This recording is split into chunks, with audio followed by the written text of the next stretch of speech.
Warahmatullahi wabarakatuh.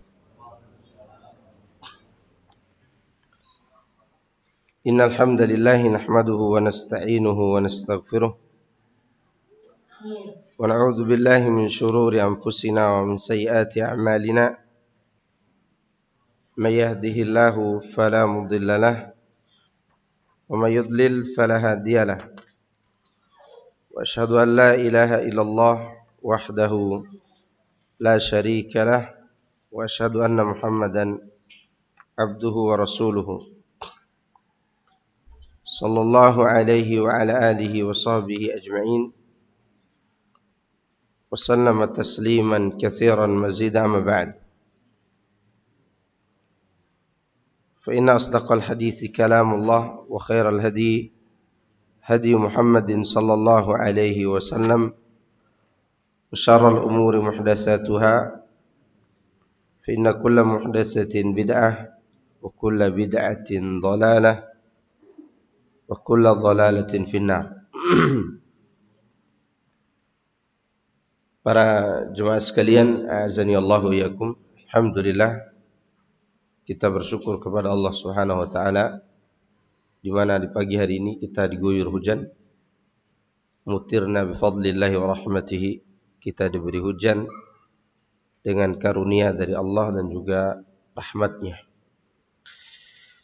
Dan kita juga memohon Allahumma sayyiban nafi'ah, Allah berikanlah kami hujan yang bermanfaat.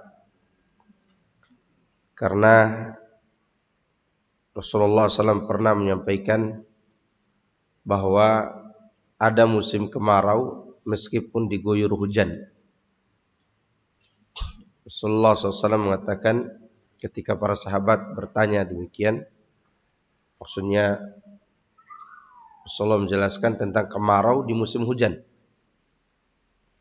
Nabi mengatakan, tumtarun wa tumtarun wa falam tambut alaikum.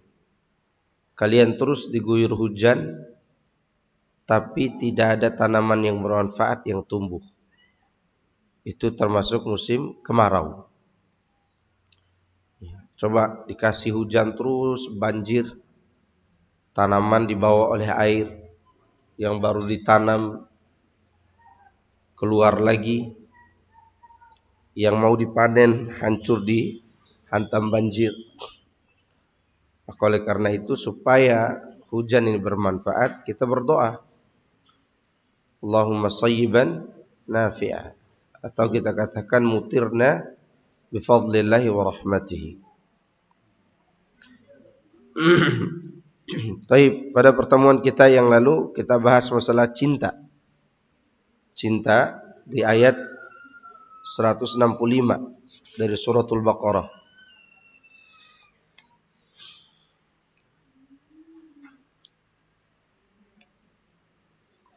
Coba lihat halaman 58 sebelum kita masuk ayat berikutnya. Kaitan ayat dengan cinta. Seorang dilarang mencintai siapapun seperti cintanya kepada Allah. Dilarang menyamakan cinta kita kepada Allah dengan kepada selain Allah. Karena cinta seperti ini termasuk syirik besar yang mengeluarkan pelakunya dari agama Islam. Taib. Cinta itu amalan hati atau amalan badan? Hati. Tapi yang membuktikannya apa? Badan. Jika seorang menyembah berhala, kira-kira apa yang mendorong dia? Cinta kepada berhala. Jika seorang mengikuti nenek moyangnya, tokohnya di dalam beragama, meninggalkan Rasulullah SAW, gara-gara apa?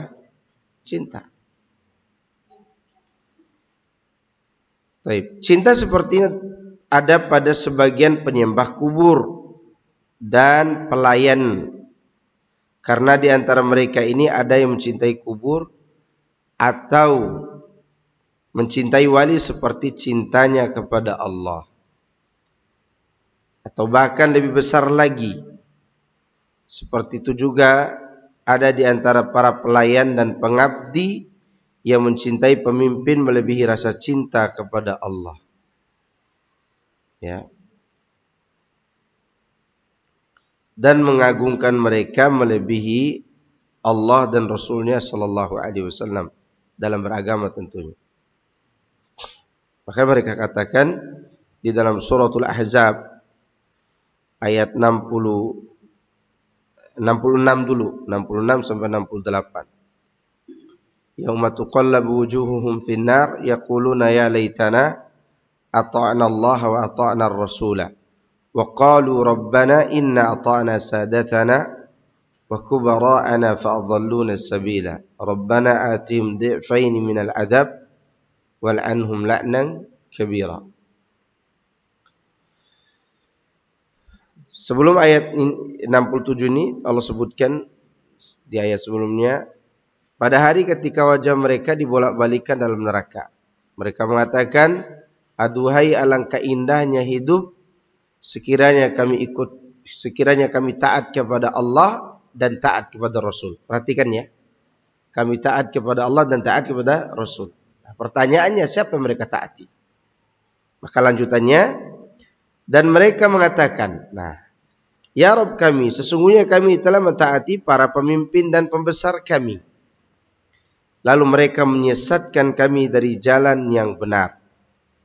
Ya Rabb kami, timpakanlah kepada mereka azab 2 kali lipat dan laknatlah mereka dengan laknat yang besar. Jadi ini adalah penyesalan orang-orang yang berlebihan di dalam mengikuti para tokoh dan pemimpin-pemimpin atau pembesarnya. Sehingga mereka tidak memilah dan memilih mana yang harus diikuti dan mana yang harus tinggalkan. Bahkan sebagian orang kafir tahu pemimpinnya salah, tapi tetap dicintai, tetap disukai. Demikian juga setiap kelompok-kelompok dalam Islam, entah itu Khawarij, entah itu Syiah, entah itu Mu'tazilah, entah itu Jahmiyah, Qadariyah, awalnya adalah mereka didoktrin untuk berlebihan dalam mencintai tokohnya. Itu yang dilakukan oleh orang-orang sesat. Mereka didoktrin dulu. Kayak sebagian orang mengatakan nanti kalau tidak ikut kata kiai kualat. Itu didoktrin dulu. Maka terjadilah kerusakan. Minimal mereka melakukan perbuatan bid'ah. Apalagi sampai melakukan perbuatan syirik.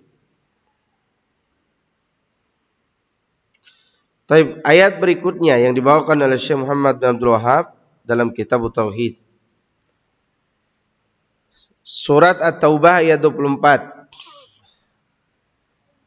Surat At-Taubah ayat 24.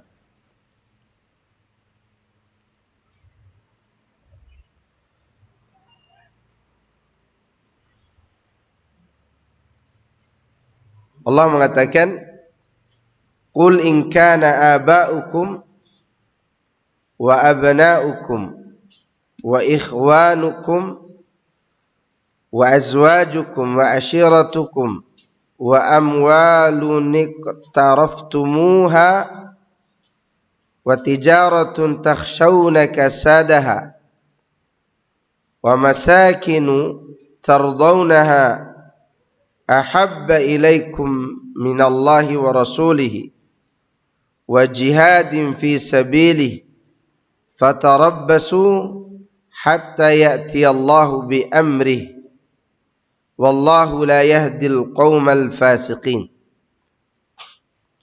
Katakanlah, jika bapak-bapakmu, anak-anakmu, saudara-saudaramu, istri-istrimu, keluargamu, harta kekayaan yang kamu usahakan, perdagangan yang kamu khawatirkan kerugiannya, dan rumah-rumah tempat tinggal yang kamu sukai, lebih kamu cintai daripada Allah dan Rasulnya, serta berjihad di jalannya, maka tunggulah sampai Allah memberikan keputusannya, dan Allah tidak memberi hidayah atau petunjuk kepada orang-orang fasik. Di sini Allah menceritakan cinta tabi'iyah yang dilebihkan daripada cinta kepada Allah dan Rasulnya. Nah, di sini kita diuji nanti rasa tidak enak kepada keluarga, rasa tidak enak kepada karib kerabat, sehingga kita masih berbuat bid'ah dan berbuat syirik. Maka ini ayat yang menegur kita. Kalau kita misalnya ingin berbuat bid'ah nih, karena tidak enak sama keluarga nih, ingat ayat ini, kul in kuntum aba'ukum in kana aba'ukum wa abna'ukum wa ikhwanukum, sampai akhir ayat. Lebih kalian cintai. Ini jadi masalah. Kalau sekedar mencintai tabi'iyah, boleh nggak mencintai semua yang di atas? Cinta rumah, cinta tempat, cinta kendaraan, boleh, tidak masalah. Dan itu tidak dilarang. Namun yang dilarang ada kata ahabba ilaikum, lebih kalian cinta. Itu yang terlarang. Taib, lihat di situ, di kita bantu. Aba'ukum adalah isim kana. Kana itu punya isim dan punya khobar. Maka dikasih baris dhammah, karena didahului oleh kana. Mana kabarnya? Yaitu ahabba. Di situ disebut ahabba ilaikum. Kabarnya sampai fi sabili. Tapi diawali dengan ahabba. Maka barisnya fathah. Kabar kana itu biasa baris apa? Fathah. Yang belajar bahasa Arab tentu mengerti. Dan kana termasuk kata kerja yang nakis, yang kurang. Terkadang tidak diberi makna. Tidak memiliki apa? Makna. Kana itu. Tetapi seringkali diartikan, kalau dia pekerjaan rutin, diartikan biasanya, itu artinya. Karena Rasulullah SAW kada, biasanya Rasulullah SAW melakukan ini. Karena itu diartikan apa? Biasanya. Tapi terkadang tidak punya makna. Ya. Namun tentunya firman Allah Subhanahu wa taala tidak mungkin tidak memiliki makna. Pasti ada makna.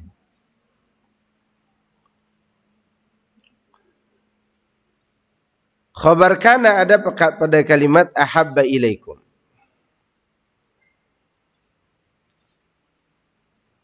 Khitab dalam firman Allah kul, kan di awal ayat disebut apa? Kul. Ditujukan kepada siapa itu? Kepada Rasulullah SAW. Katakanlah wahai Muhammad. Itu artinya. Nah, kalimat kul masih ingat gak artinya? Tafsirnya. Jelaskan dengan sejelas-jelasnya. Maka di sini jelas sekali kan? Masalah apa ini? Masalah cinta. Cinta tabi'iyah kalau sudah melebihi cinta kepada Allah dan Rasulnya, maka cinta tersebut mendatangkan cinta tersebut jadi haram.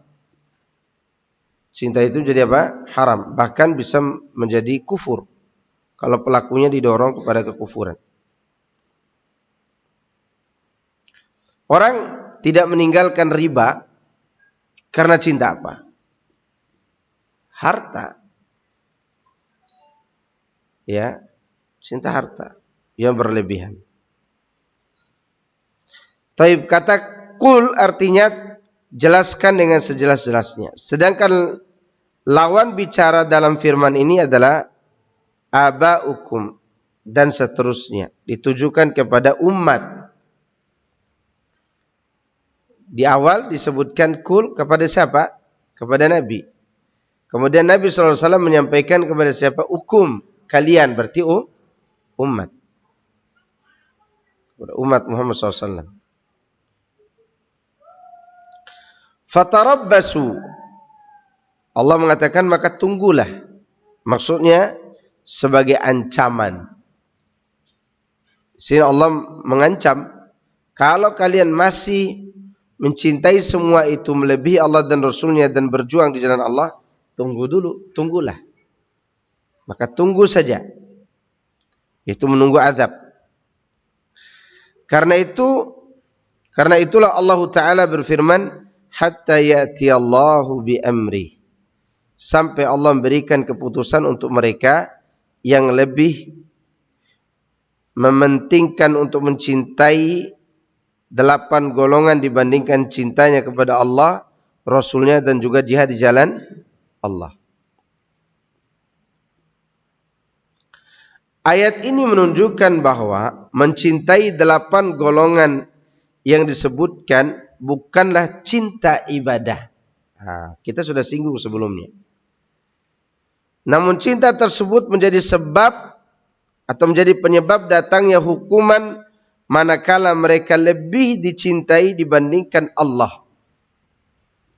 Dengan demikian, kita tahu bahwa ketika seorang melalaikan perintah-perintah Allah demi perintah-perintah orang tua, berarti dia mencintai orang tua melebihi cintanya kepada Allah. Demikian juga selanjutnya, jika anak-anak menghalangi kita dari ibadah kepada Allah, berarti kita mencintai anak kita melebihi cinta kepada Allah. Demikian juga istri. Jika istri menghalangi suaminya di dalam mentaati perintah Allah, di antaranya berbakti kepada orang tuanya, berarti dia mencintai istrinya melebihi cinta kepada Allah. Ingat ya, terkadang anak laki-laki itu durhaka kepada orang tuanya gara-gara istrinya. Dan ini sering terjadi. Saya masih punya WA beberapa orang yang curhat di HP anak. Dia tidak, kalau ketemu orang tua saja harus izin sama istrinya. Apalagi kasih uang, ketemu saja harus minta izin sama istri. Padahal mereka rumahnya di Cirende, orang tuanya rumahnya di Pamulang. Harus minta izin dulu kayak bos istrinya. Itu pun istrinya tidak kasih izin, jarang dikasih izin suami. Akhirnya saya katakan, kalau dia tidak bisa seperti itu, Anda cerai saja. Kenapa? Karena pintu surga tertutup buat Anda. Padahal istri sudah mengaji. Berbakti kepada orang tua pada seperkara yang tidak ada dosa di dalamnya, apa hukumnya? Wajib enggak? Kalau dia wajib, ibadah atau tidak? Ibadah kepada Allah. Ini saya mau ingatkan kepada ibu-ibu. Ibu-ibu itu surganya sama suami, dan suami surganya kepada orang tuanya. Kalau Anda menghalangi suami Anda untuk masuk surga, maka Anda pun akan masuk neraka bersama suami Anda. Ini perlu saya tekankan, karena persaingan antara menantu dengan mertua ini luar biasa. Merebut hati si laki-laki tadi. Jangan sampai suami menjadi dilema. Mau ninggalin istri sudah punya anak, mau ninggalin orang tua, neraka menganga. Maka jangan sampai menghalangi ketaatan suami kepada Allah melalui jalur yang Allah telah tetapkan hanya gara-gara pasangan. Ini suami-suami juga jangan selalu sami'na wa ata'na sama istri. Istri yang seharusnya sami'na wa ata'na kepada kita. Kalau dia tidak mau mengikuti gaya beragama kita sesuai dengan ajaran Rasulullah SAW, suruh cari orang lain yang beragama sesuai dengan keinginan dia. Karena kita ingin masuk surga, bukan bermain-main di dunia ini saja. Ya. Jadi jangan sampai istri menghalangi kita dari taat kepada Allah. Termasuk di dalamnya beribadah kepada Allah melalui jalur berbakti kepada orang tua. Demikian juga saudara-saudara kita jangan sampai menghalangi kita dari ketaatan. Ada orang saudara-saudaranya atau bahkan para ustadz gitu, saudara-saudaranya tidak ada yang mau menerima dakwah ini. Karena dia malu saudaranya tidak ada yang mau menerima dakwahnya, akhirnya dia berhenti berdakwah. Kenapa? Takut dikatain orang, tuh saudaranya aja tidak bisa dia sadari. Kalau begitu kondisinya Rasulullah SAW tidak akan berdakwah gara-gara Abu Lahab. Gara-gara Abu Talib. Gara-gara anak atau menantu-menantunya dari anaknya Abu Lahab. Kan menantu Rasulullah anak siapa? Abu Lahab ya awalnya. Suaminya Ummu Kulthum dan Ruqayyah itu anak-anaknya Abu Lahab. Maka jangan sampai tingkah laku saudara-saudara kita membuat kita terhalang dari berjuang di jalan Allah. Demikian juga keluarga besar. Biasanya keluarga besar nih, nah enak Pak Ustadz keluarga besar. Makanya tidak berani saya menghidupkan sunnah di keluarga.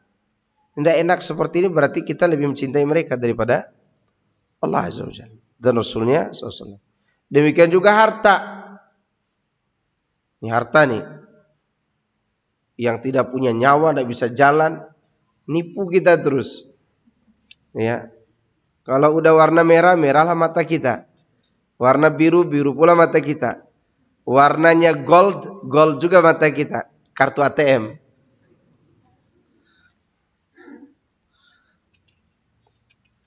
Itu hati-hati. Atau perdagangan yang takut kerugiannya. Takut rugi nih, kalau tutup toko waktu sholat, kayaknya rugi deh. Udahlah nanti aja sholatnya. Sholat zuhur mendekati asar, sholat asar mendekati maghrib. Karena takut kehilangan pelanggan. Saya pernah temukan orang yang cari kekayaan dengan syarat tidak sholat. Apa kekayaan dia dapatkan? Tidak. Umur sampai 60 atau 50 lebih tahun.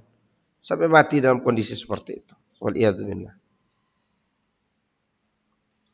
Dan seterusnya. Jadi tidak boleh dilebihkan daripada ketaatan kepada Allah dan Rasulnya sallallahu alaihi wasallam. Dan juga jangan sampai semua itu membuat kita jauh dari berjuang di jalan Allah. Entah itu jihad pedang maupun jihad lisan. Meski tidak ada yang mengetahui isi hati selain Allah, namun tandanya bisa dilihat melalui anggota-anggota tubuh, ya kan? Karena itu diriwayatkan dari Al-Hasan radhiyallahu anhu. Ia berkata, tidaklah seorang menyembunyikan sesuatu rahasia pun, melainkan Allah pasti menampakkannya melalui rona muka dan ucapan-ucapan lisan. Karena anggota-anggota tubuh adalah cermin dari hati. Hadisnya, ala wa inna fil jasadi mudghah idza salahat salahal jasadu kullu, idza fasadat fasadal jasadu kullu, ala wahyal qalbu. Ketahuilah di dalam tubuh kita ini ada segumpal daging. Jika dia baik, baik pula seluruh anggota tubuh. Jika dia buruk, maka buruk semua anggota tubuh. Ketahuilah dia adalah al-qalbu. Qalbu. Hati. Seorang penyair mengatakan, fa inna lisanal mar'i miftahu qalbi. Sesungguhnya lidah seseorang adalah kunci daripada isi hatinya. Maka isi hati kita ini diungkapkan oleh apa? Oleh lidah dan tingkah laku. Sebelumnya sudah saya singgung bagaimana seorang suami membuktikan cintanya kepada istri, bagaimana caranya? Dia bertanggung jawab. Kalau dia cinta sama istrinya tidak bertanggung jawab, itu namanya kezaliman. Seorang istri membuktikan cintanya sama suami dengan apa? Ketaatan. Kalau dia cinta suami tapi tidak taat, itu namanya kedurhakaan. Berarti cinta kezaliman dan cinta kedurhakaan. Maka sekali lagi tubuh, lisan kita adalah bukti apa yang ada dalam hati. Maka orang-orang munafik di zaman Rasulullah SAW, mereka kepengen sekali menyembunyikan kemunafikannya. Nampak juga. Kapan? Perang Uhud, itu diantaranya. Nampak kepengecutan mereka. Kapan lagi? Perang Ahzab. Mereka mau pergi lari ke atas anak-anak bukit. Karena diserang oleh orang-orang kafir Quraisy dari atas dan Yahudi dari bawah.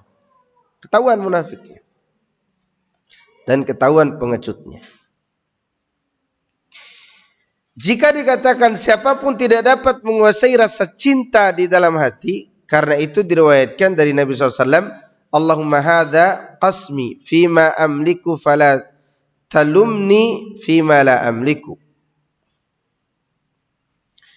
Ya Allah, inilah giliranku yang bisa kulakukan, maka janganlah engkau mencelaku terkait apa yang tidak aku kuasai. Bagaimana seorang mencintai sesuatu sementara ia membencinya? Ini tidak lain adalah upaya-upaya untuk sesuatu yang tidak mungkin.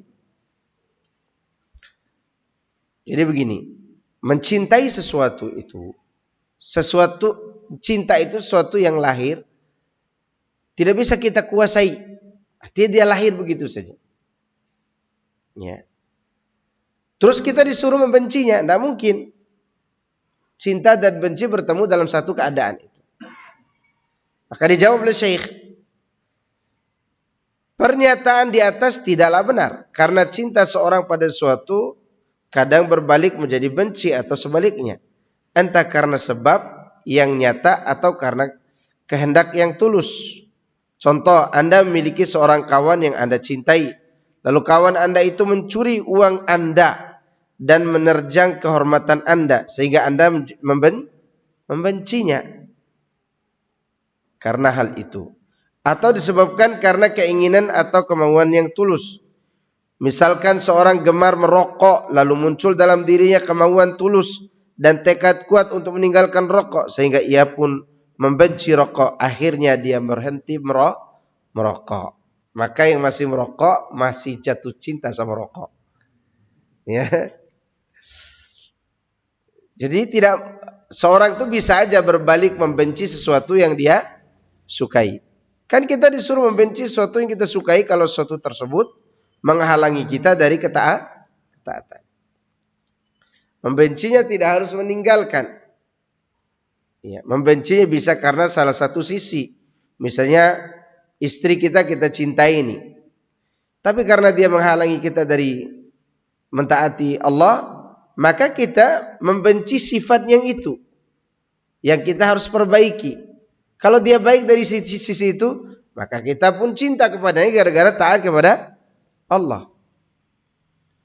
Cinta kepada pasangan itu, usahakan sebisa mungkin kita mencintainya bukan karena zatnya, tapi karena Allah Subhanahu wa ta'ala. Sehingga setiap perbuatannya yang diridhoi Allah, kita bertambah mencintai dan menyukainya.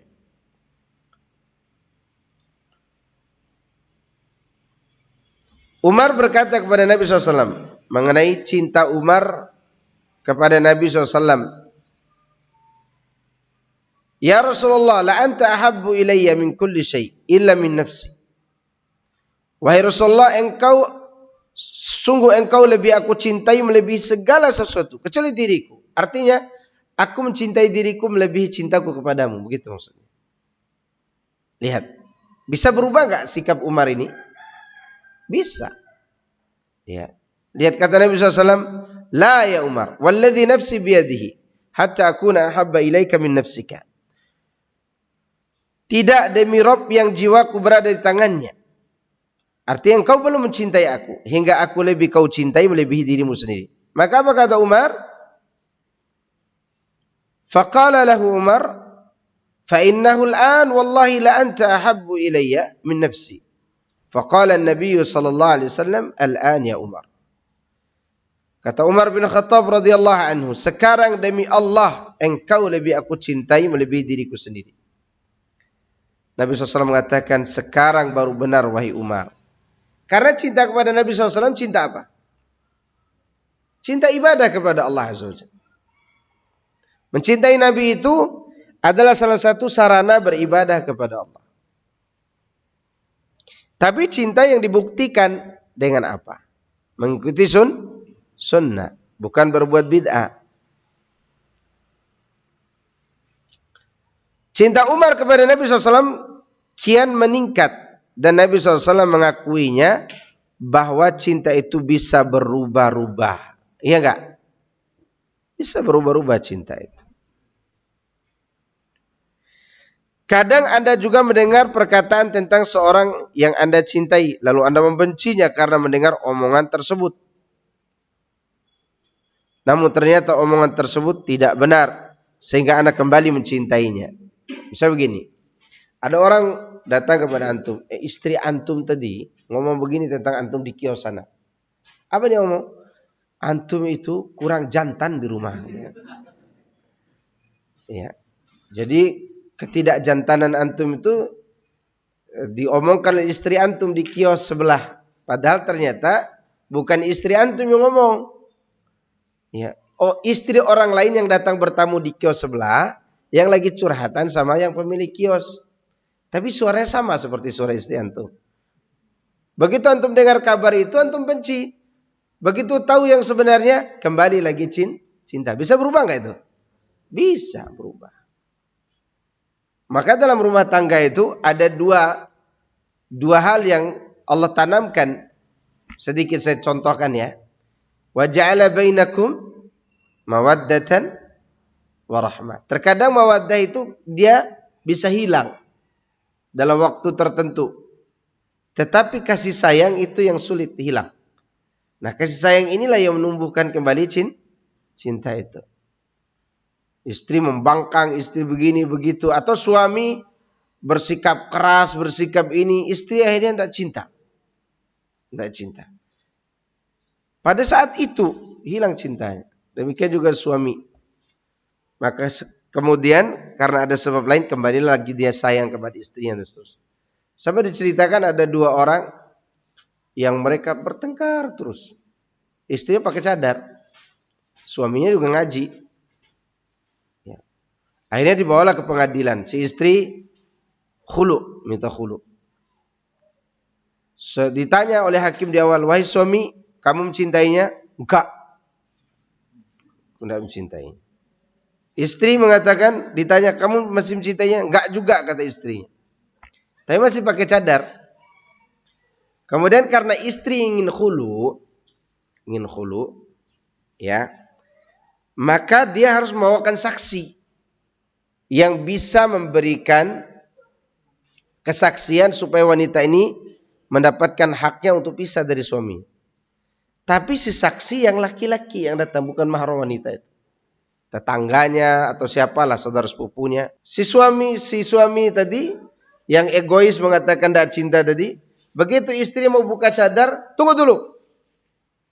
Saya masih cinta istri saya, tidak jadi cerai. Maka tidak jadi cerai. Kenapa? Karena masih ada rasa sayang tadi. Mereka tidak jadi cerai akhirnya. Maka oleh karena itu hati itu bisa berubah. Namanya qalbun. Apa arti qalbun? Berubah-berubah. Ini antum-antum sering keluar rumah, ya termasuk saya. Termasuk saya. Ya. Kadang lihat burung terbang saja hati juga sudah nyantol tuh. Dan itu namanya selayang pandang. Ada rasa selayang pandang. Namanya khatir. Maka ibu-ibu tidak perlu cemburu. Jangan-jangan suami saya di luar sana sering melihat. Ya sering dilihat. Cuma dia selayang pandang. Namanya apa? Selayang pandang. Lewati yang ini suka. Lewati yang itu suka. Ya padahal yang dilewati ada yang banci. Ada yang tidak jelas. Ini namanya selayang pandang namanya. Dan itu tidak dikatakan berdosa. Mungkin ini yang dikatakan oleh Nabi SAW. Fima la amliku fala talumni fima la amliku. Jangan kau cela aku pada perkara yang aku tidak sanggup. Yaitu tadi selayang pandang. Saya yakin semua yang hadir ini juga merasakan hal yang sama. Karena selayang pandang itu adalah naluri. Tapi tidak boleh dinikmati. Kalau dinikmati namanya azam. Kalau azam dosa. Di mana rumahnya? Kayaknya janda, di janda satu anak tuh. Cari tahu alamatnya gitu kan. Itu bukan selayang pandang lagi, melayang-layang namanya. Ya, itu berdosa. Nah, ini hadis ini juga memberikan keringanan buat kita bahwa ada rasa yang tidak dicatat sebagai dosa meskipun itu zahirnya pelanggaran. Karena ketika kita lewat juga rasa itu. Artinya hilang bersama lewatnya kita. Apalagi di zaman sekarang. Makanya Allah sebutkan di dalam surah An-Najm kalau tidak salah. Jadi hamba Allah, wali-wali Allah itu alladzina yajtanibuna kaba'iral ismi alladzina yajtanibuna al-fawahisha afwan kaba'iral ismi wal fawahish illa lamam. Mereka menjauhi dosa-dosa besar dan perbuatan zina kecuali al-lamam. Lamam itu dosa yang tidak bisa dihindari. Lamam itu dosa yang tidak bisa dihindari. Antum sekarang mau hindari dosa, tidak keluar rumah, ya mati di rumah, tidak makan-makan. Kecuali kalau antum pintar main TikTok dan TikTok itu halal. Joget-joget dapat uang di rumah kan begitu. Itu pun tetap keluar rumah, ke warung, minimal beli gas. Itu semua lamam yang dia obatnya adalah beristighfar kepada Allah Subhanahu wa taala, dan sebagiannya dimaafkan. Sebagiannya apa? Dimaafkan. Tapi kalau cinta itu sudah mendorong pada usaha dan seterusnya, maka itu namanya azam. Dan bisa jadi bucin. Tahu bucin enggak? Budak cinta. Itu namanya bucin. Maka beruntunglah orang-orang yang lolos dari bucin itu. Karena kalau tidak dia sakit nanti. Sakit. Kemudian di hadis berikutnya diriwayatkan dari Anas bin Malik bahwa Rasulullah SAW mengatakan, la yu'minu ahadukum hatta akuna ahabba ilaihi min walidihi wa waladihi wan nasi ajma'in. Tidaklah beriman salah seorang di antara kalian sehingga aku lebih dicintainya melebihi ayahnya, anaknya dan juga seluruh manusia. Di sini ada kalimat la. Penafian iman kadang yang dimaksudkan penafian kesempurnaan yang wajib, dan kadang menafikan keberadaan, maksudnya penafian asasnya. Gini, di sini Rasulullah SAW menyebutkan tidak ada iman. Nah, kalimat tidak ada iman itu ada dua kemungkinan. Kemungkinan pertama, imannya tidak sempurna. Itu maksudnya. Kemungkinan kedua, imannya tidak ada sama sekali. Ya, la yu'minu. Kemungkinan pertama apa? Imannya tidak sempurna. Tapi tidak sempurna dengan sesuatu yang wajib. Yang kedua, la yu'minu artinya tidak ada iman sama sekali. Dan yang dinafikan dalam hadis ini adalah kesempurnaan iman yang wajib. Artinya tidak sempurna iman kalian. Begitu maksudnya. Kecuali jika dalam hati sama sekali tidak ada cinta kepada Rasulullah SAW, maka tidak diragukan lagi bahwa penafian yang dimaksud adalah penafian iman sama sekali. Misal orang itu tidak betul-betul tidak cinta kepada Nabi, tidak cinta kepada Rasulullah SAW, maka orang seperti ini murtad atau tidak? Murtad, keluar dari Islam. Sama sekali tidak cinta kepada Nabi sallallahu alaihi wasallam. Ahlul bid'ah itu cinta enggak kepada Nabi? Cinta, mereka cinta kepada Nabi sallallahu alaihi wasallam. Kecuali munafikin. Maka mereka tetap ada asas imannya. Mereka orang-orang beriman. Namun ketika mereka tak mengikuti Rasul, yang kurang apa? Kesempurnaan imannya. Ya, dan itu salah satu hal yang kita syukuri pada saudara-saudara kita yang terjebak dalam fitnah bid'ah, di mana mereka masih mencintai Rasulullah sallallahu alaihi wasallam, masih punya asas keimanan yang semoga dengan itu mereka punya alasan untuk diampuni nanti di yaumul qiyamah. Meskipun perbuatan bid'ahnya tetap kita bantah, tapi harapan mereka diampuni juga harus ada. Sebagaimana kita juga berharap diri kita diampuni oleh Allah Azza wa Jalla. Kemudian di sini disebutkan lebih dia cintai dari ayahnya. Dia tidaklah beriman salah seorang di antara kalian sampai aku lebih dicintai dari ayahnya. Ini mencakup ayah, kakek, seterusnya hingga ke atas. Mencakup juga ibu, nenek dan seterusnya. Dan mencakup juga paman, kepala suku dan seterusnya. Kemudian sabda Nabi wa waladihi, anak. Nah ini yang sering membuat orang tuh tertipu, anak sama istri.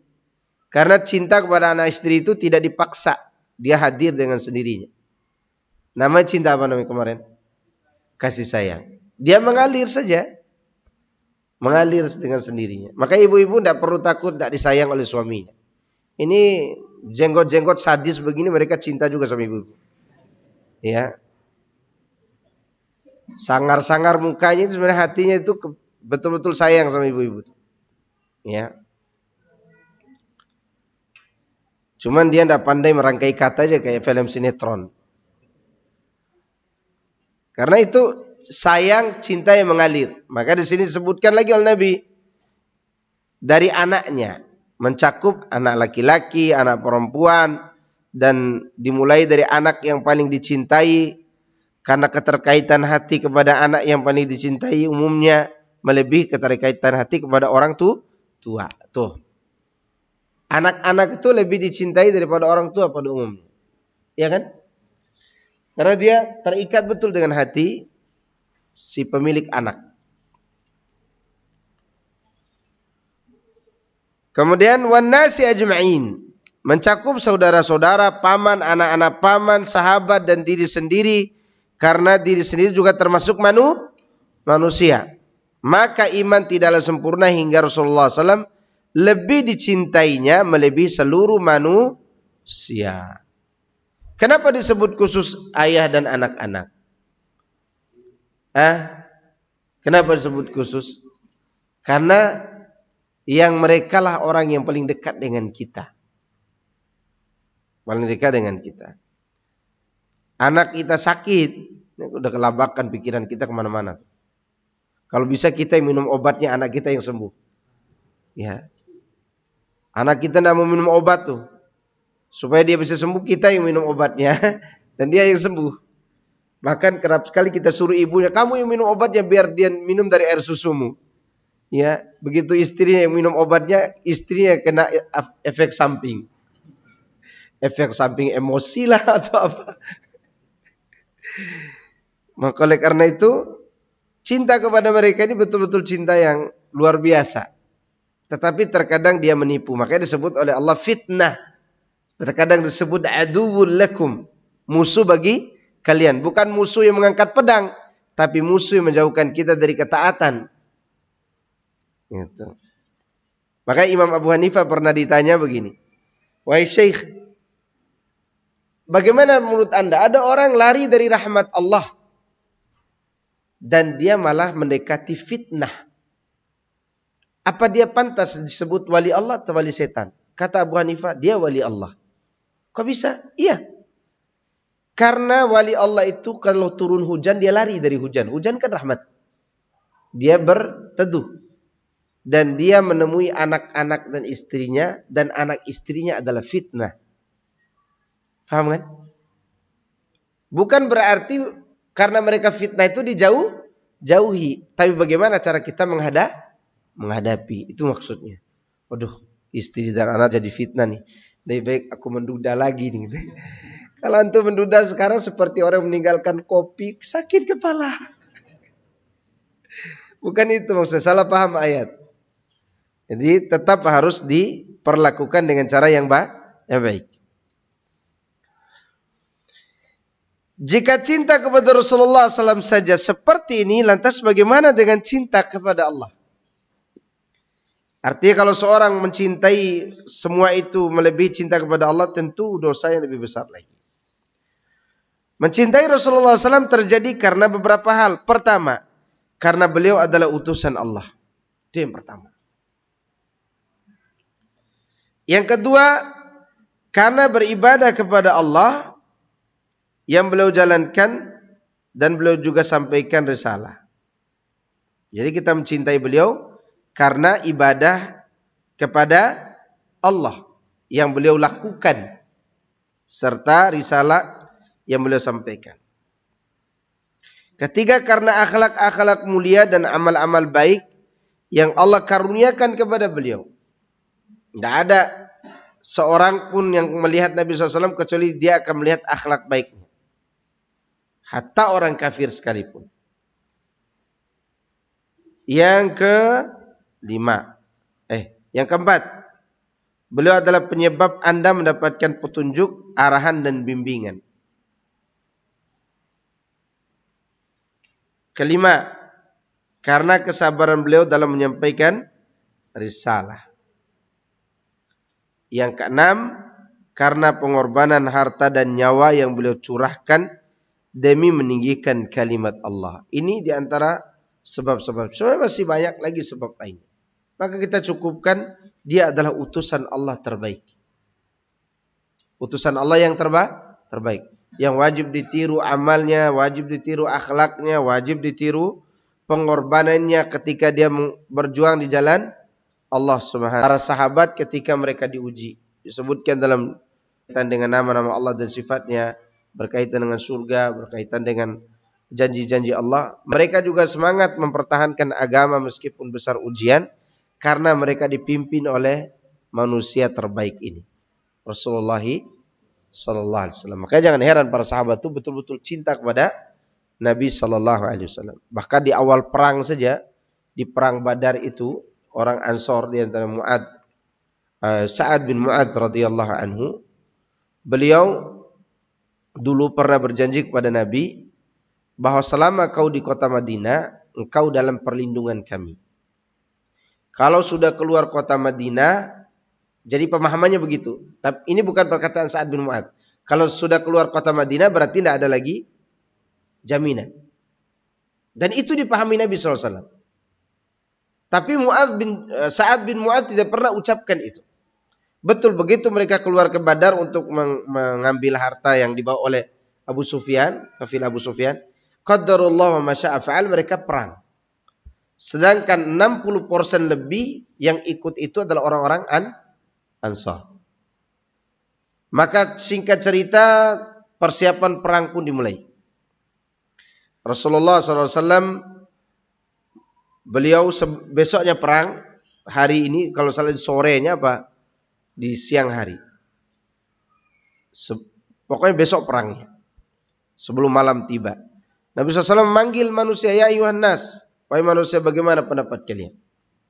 Maka salah satu orang muhajirin mengatakan, ya Rasulullah, berperanglah, kami akan ikut bersamamu.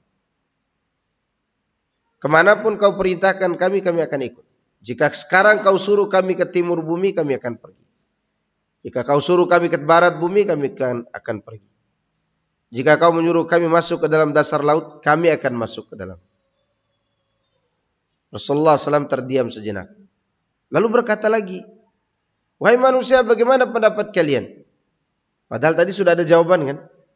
Rasulullah belum mendengar dari orang-orang Ansor karena jumlah mereka 60% lebih. Dan Rasulullah SAW memahami bahwa perjanjian mereka itu hanya untuk dalam kota Madinah. Ini sudah keluar Badar soalnya. Keluar kota Madinah. Kemudian Sa'ad bin Mu'adz pun beliau tersinggung yang baik. Merasa tersentuh. Apalah gitu ya, tersinggung lah gitu. Ya Rasulullah, yang kau maksud adalah kami orang Ansor? Mungkin kau mengira kami akan melindungi engkau hanya di kota Madinah. Demi Allah, tidak. Berperanglah, kami akan bersama engkau. Dan kami tidak akan seperti kaum Nabi Musa yang mengatakan, pergilah engkau bersama Tuhanmu, kami duduk di sini saja. Kami tidak akan mengatakan itu. Jika kau suruh kami ke timur atau ke barat bumi, kami akan mau. Jika kau suruh kami untuk masuk ke dalam dasar laut, kami akan taati. Di atas anak bukit itu aku sudah buatkan kemah kecil buat engkau ya Rasulullah. Kau bermalam di sana, berdoalah kepada Allah. Besok pagi kau juga nonton kami berperang dari atas sana. Di samping kemah itu ada kuda, dan di kuda itu ada pedang. Kamu lihat kami berperang dari atas anak bukit itu. Jika kau lihat kami bergelimpangan mati semuanya, pulanglah ke keluarga kami. Karena keluarga kami lebih mencintai engkau daripada kami.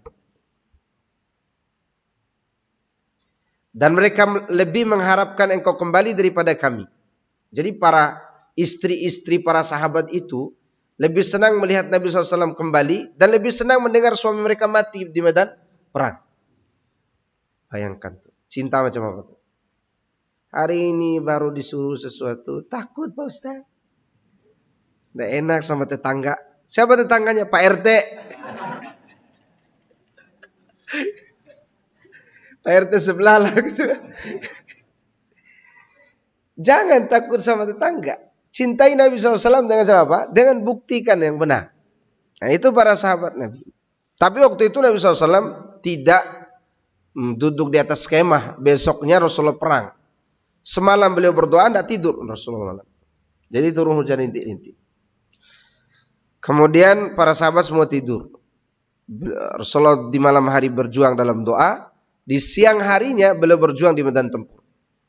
Dan Ali jadi saksi. Ali mengatakan, semua orang pada malam itu tertidur kecuali saya dan Rasulullah SAW. Dan saya tidak tidur karena saya mengintip sikap Nabi SAW. Dan Rasulullah tidak tahu kalau Ali melihatnya. Dan Ali menceritakan itu. Bagaimana beliau berdoa sallallahu alaihi wasallam. Dan bagaimana para sahabat itu membuktikan cinta mereka.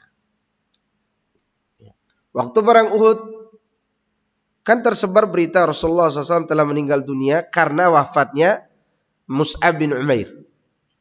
Ya kan? Ada kemiripan bentuk tubuhnya. Mus'ab bin Umair itu dicincang-cincang orang kafir sebenarnya. Tapi ada kemiripan dengan Nabi SAW di bentuk tubuhnya. Maka berita itu membuat para sahabat lainnya tidak sadarkan diri. Bahkan sebagian menyerahkan diri untuk dibunuh. Artinya tidak tahu apa harus diperbuat nih. Nabi telah wafat. Nah, salah seorang sahabat namanya Anas bin Nadhr. Dan dia tidak hilang kendali Anas bin Nadhr. Begitu dia lihat kaum muslimin kocar-kacir meninggalkan Uhud. Dia malah maju ke Uhud. Lewatilah Sa'ad bin Mu'adz tadi. Yang ketua orang Ansor tadi. Mau kemana engkau wahai Anas? Kata Sa'ad bin Mu'adz. Aku mau ke Uhud. Kenapa? Karena aku cium bau surga di balik Uhud. Jadi sahabat itu bukan hanya ngomong cium karena hayalan. Memang itu harum surga. Maka kata Sa'ad bin Mu'adz, Rasulullah telah wafat. Apa yang kau perjuangkan? Kalau tadinya kita berjuang untuk membela beliau, sekarang kita berjuang untuk membela agamanya. Membela sunnahnya maksudnya. Maka Sa'ad bin Mu'adz yang tadinya mau pulang kembali lagi ke Uhud. Kemudian Anas bin Nadhr pun dicincang-cincang oleh musuh sampai tidak dikenal wajahnya kecuali dikenal oleh saudarinya. Mati. Dan Rasulullah waktu itu masih hidup. Ketika Rasulullah masih hidup di dalam kayak satu lubang di Uhud itu, maka berteriaklah Al-Abbas. Abbas itu paman beliau. Yang Abbas ini vokal orangnya. Jadi seperti seekor anak sapi yang cari induknya. Muhammad masih hidup gitu. Ternyata itu memancing orang kafir datang. Kalau salah ada 12 orang waktu itu yang mendekati Nabi SAW. Akhirnya Rasulullah terlindungi oleh 12 orang. Setelah diumumkan oleh Al-Abbas. 12 orang itu diantaranya adalah Thalha bin Ubaidillah. Begitu Rasulullah mengatakan, siapa yang mau maju menghadapi orang musuh ini? Dia akan dapat surga. Aku saja Rasulullah, kata Thalha. Enggak, jangan engkau, yang lain. Maka yang lain 11 orang itu mati semuanya. Tinggal Thalha yang menjaga Nabi SAW. Maka Thalha melihat pedang orang kafir yang begitu datang bertubi-tubi, dia kasih jarinya. Jadi jari-jarinya putus Thalha itu. Putus jari-jarinya. Waktu itu Thalha radhiyallahu anhu karena tabi'iyah ya. Dia katakan gitu. Perih. Kata Rasulullah SAW, sekiranya kau sebut bismillah waktu itu, maka malaikat akan mengangkatmu, orang akan berhenti berperang karena menonton engkau. Ya.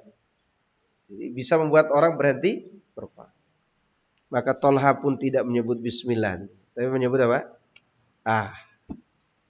Kemudian Rasulullah SAW ditolong oleh Allah Subhanahu wa taala. Itu menunjukkan bagaimana mereka berkorban demi Nabi mereka dan demi sunnah Nabi mereka. Ingat ya, kalau dia hidup dibela dia. Ketika dia wafat apa yang dibela? Seperti kata Anas bin Nadhr tadi, yang wafat sampai dicincang-cincang itu, yang kita bela adalah sunnah dan agamanya. Maka hari ini kita membela tauhid, membela sunnah semampu yang kita lakukan. Ya, jangan juga cemen kita cemen sekali. Ya, kita harus berani. Cuman berani jangan melakukan kerusakan. Berani, sabar dan berilmu, itu yang kita butuhkan. Taib, saya kira itu di antara faedah yang bisa kita ambil. Sebenarnya masih ada faedah dari hadis tersebut. Insyaallah nanti kita bahas belakangan. Ada pertanyaan enggak? Ya.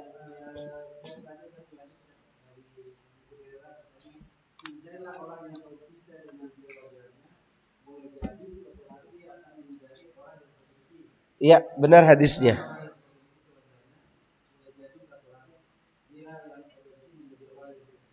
Iya, itu hati, masalah hati. Hati itu berubah. Ada orang yang kita cintai, karena berlebihan kita cintai, akhirnya bisa membuat apa? Membuat orang lain, membuat kita benci kepada suatu hari nanti gara-gara satu sebab. Maka cintailah sewajarnya saja. Jangan terlalu bucin, maksud saya. Dan terlalu dibudak cinta. Sehingga ketika kita melakukan hal yang baik, gara-gara itu kita terhalangi. Demikian juga membenci orang, benci sewajarnya. Karena boleh jadi suatu hari kita mencintainya. Dan itu sering terjadi. Termasuk cinta anak istri, sewajarnya saja. Jangan sampai berbalik benci.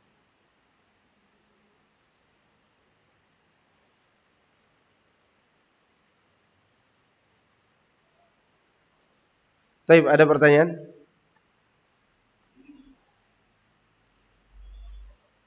Yang lain? Tarana jawab dulu. Ustaz Badul lagi ya.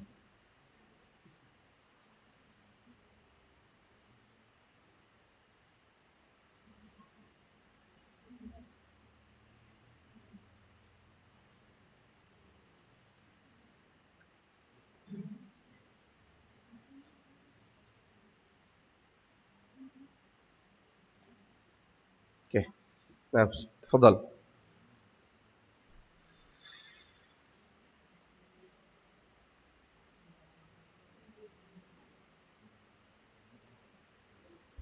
Ada pertanyaan? Tafadhal. Ibu.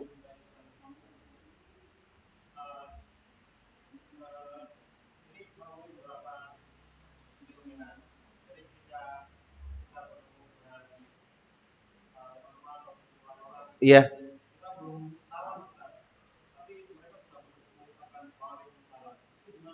Gak boleh, harus dengar salam dulu. Harus dengar salam dulu. Jangan jawab salam sebelum orang ini ucapkan salam. Gitu. Kalau tidak dengar salam, jangan jawab. Bagaimana kalau orang yang datang itu dia sebut yang bukan salam? Kita doakan salam kepada dia. Tentu itu tidak boleh. Maka dilihat dulu.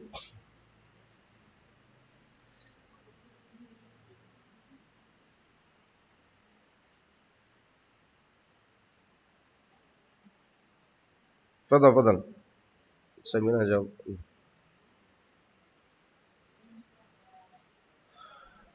Ibu-ibu ada yang bertanya enggak?